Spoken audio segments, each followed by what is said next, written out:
Everybody talk about white allies in the civil rights movement, but what if I told you one man marched alone to protest segregation until he was murdered for it? No cameras, no crowds, just a white man walking through the deep South with a message.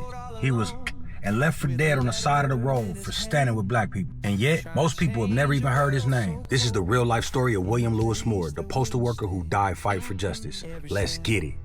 William Lewis Moore wasn't a politician, a preacher, or even a famous activist. He was a mailman from Baltimore, a former Marine, and a man with a deep sense for justice. Moore wasn't born into the movement. He chose to be a part of it. As a kid, he was taught that racism was normal, but he rejected it. After struggling with mental illness and being hospitalized, bro came out seeing the world completely different.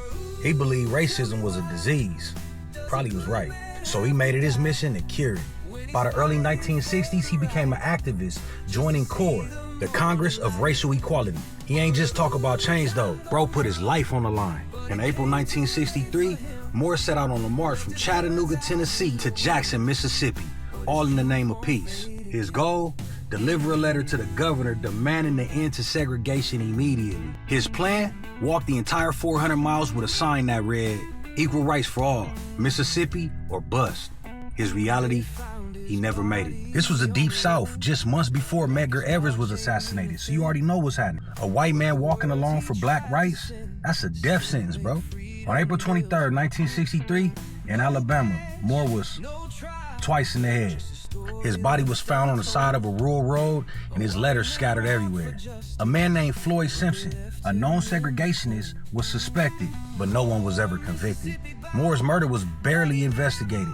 His life was taken, and the system let his killer walk free. Moore was murdered just 2 weeks before the Birmingham church bombing that claimed the lives of 4 little black girls. His death should have been a major event, but it was overshadowed and buried in history. CORE tried to complete his march, but the marchers were arrested. His wife fought for justice, but the case was ignored.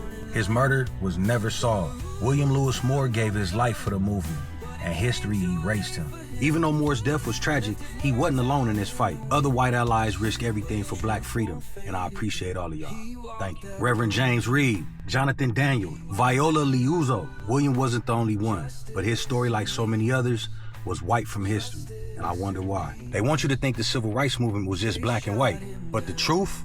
Some white people stood up, some fought, and some died for the cause. William Lewis Moore was not famous. He was not rich, but he gave his life for what was right, and yet the world forgot him.